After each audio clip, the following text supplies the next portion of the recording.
Hello guys, and welcome back to the second episode of my fun project where I'm building a virtual camera application.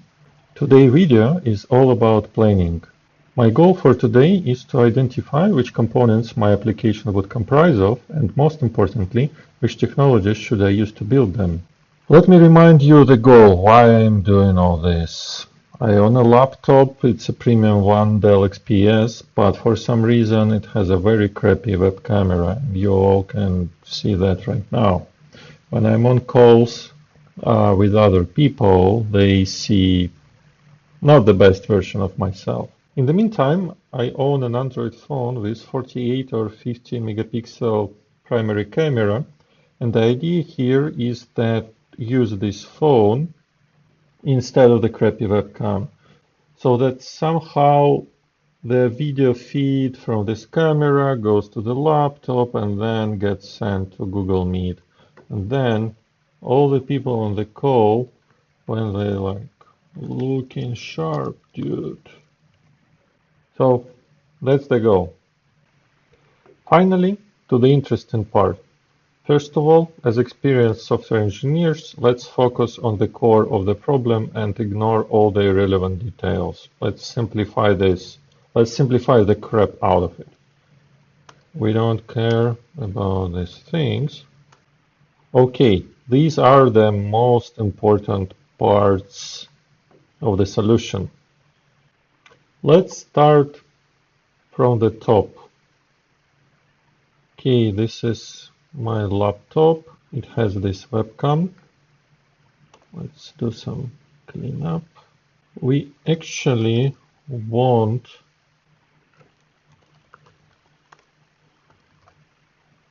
this. We want this laptop to have the second web camera, virtual web camera.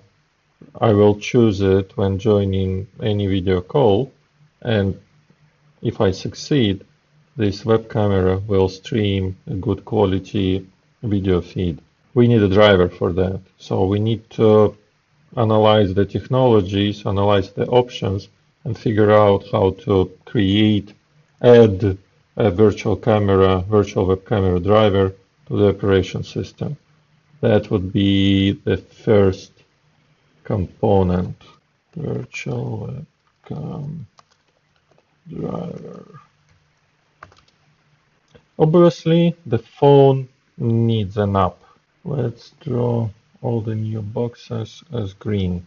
There is no magic involved, so the laptop won't magically over air receive the video stream. So of course, we need to build an app for that. And then the same applies to the laptop itself. It would need another kind of an application. Host app. This application will do two things. First of all, it will expose the virtual web camera. We don't know how yet. And then also, not 100% clear, the second feature of the desktop app will be to establish a connection with the mobile app. So the mobile app will stream video to the desktop host.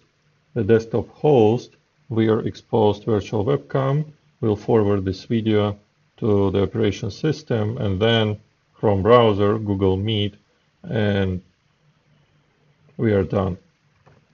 So two more components, mobile app, desktop host app. So let's summarize it for now. Looks like the whole solution will consist of three building blocks. First of all, the biggest one will be the desktop host application.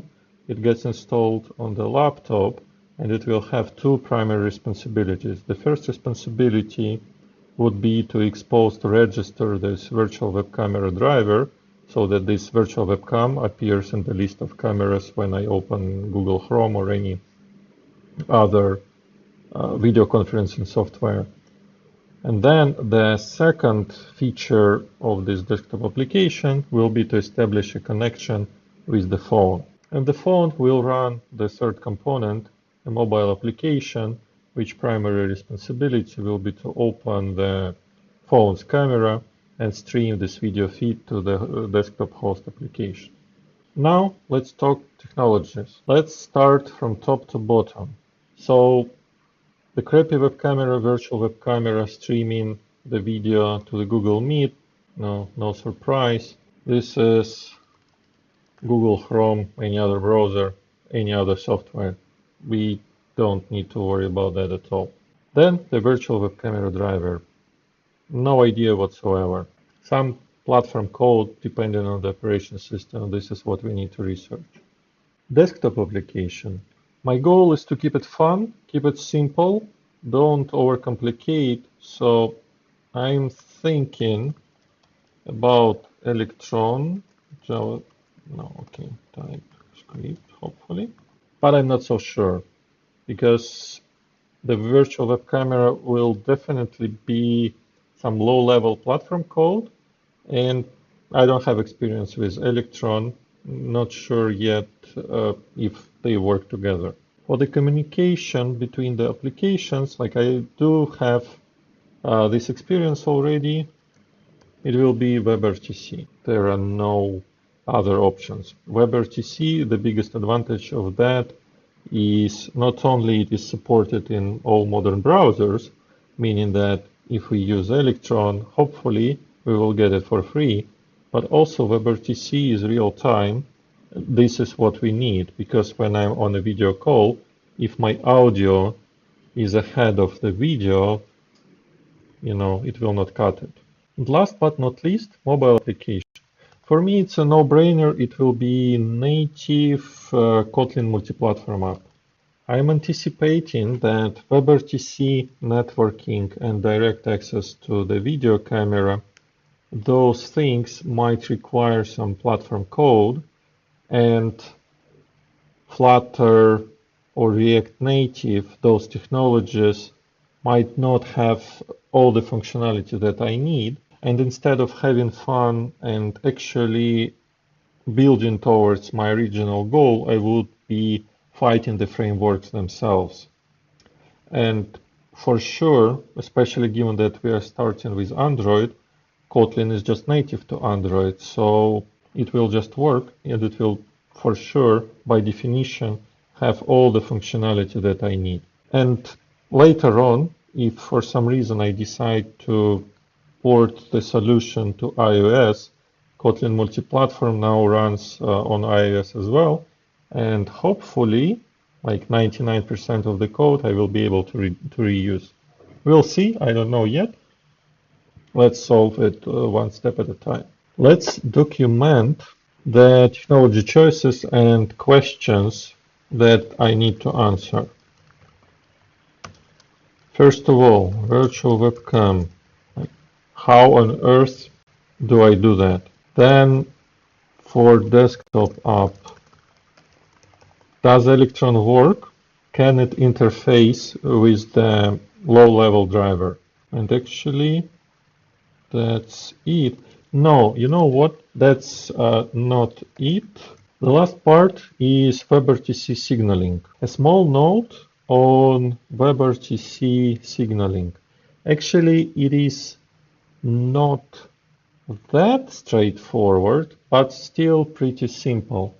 There is one additional component that is missing on this diagram. So this so-called signaling server. WebRTC is a network protocol. So in order to establish this connection, both peers, the mobile and the desktop, need to know IP addresses of each other, and they need to know, they need to exchange some technical information about how to connect to each other, which media streams they will be sharing with each other, and so on. This is not part of WebRTC standard. This is for an engineer, for a developer to build. And so if we are being extremely precise here, there will be a second line.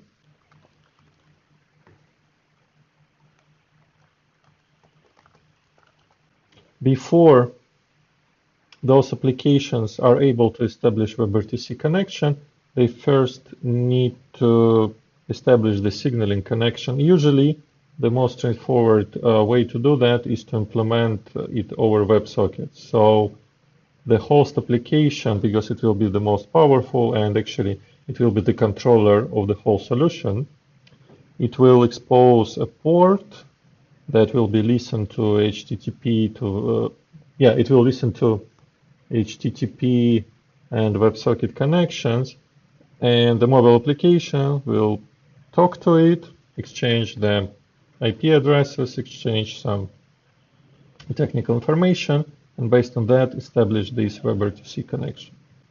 It is not rocket science. I will not dive deeper into that. It will be a topic for a later conversation. All the information is already available on the internet, on MDN. Like there are a lot of examples, so absolutely not a problem. And once I have this figured out, I will be able to confirm whether I really can use Electron for the desktop application.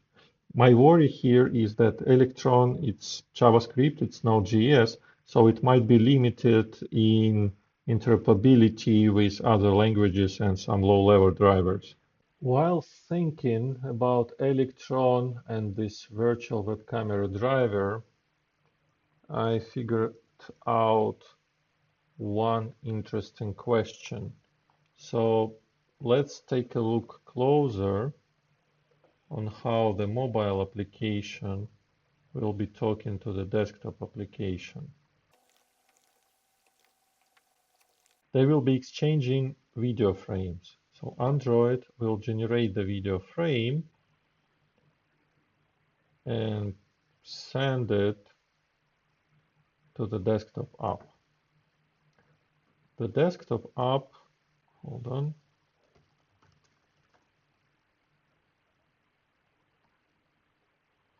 The desktop app will take the received video frame, maybe potentially one day do some post-processing like removal of the background, and publish this video frame to the virtual webcam. And remember, virtual webcam, let's say it will be C++. It will be unmanaged environment, raw access to the platform, raw access to the memory, pointers, all that kind of stuff. And the desktop application will be running the JavaScript virtual machine, and the majority of the processing will happen inside this virtual machine, not like natively for the operation system. If we zoom out a bit, what it actually means is that, like worst case scenario, it will have to copy the received video frame, like received by WebRTC library, also low level C++ something. It will have to copy this video frame inside the JavaScript virtual machine, inside the JavaScript memory, do some post-processing, and because the webcam driver is native, is C++, this video frame would need to be copied outside of the virtual machine memory to the native memory. And with 30 FPS, those two operations of copying is not what we want. Like for a fun project, maybe this will fly, but there is a risk for having some delay, some lag, and while doing my research, I actually need to look into that and understand better what can we do about that with the goal of avoiding the copy. So the best case, there is no copying at all, and the original video frame is what gets sent to the web camera driver. If that's not possible, then at least maybe make sure that the video frame that gets received over network already shows up inside the JavaScript VM so that we only have one copy operation. I don't have an answer here yet. This will be also a part of my research. Those details, while looking pretty simple on the surface, are actually a bit overwhelming. So let me do my homework and get back to you with the results of the research in the next video. In the meantime, I will push the diagram to the GitHub repository in case any of you want to take a look at it. Okay, this is it. Have fun and keep building.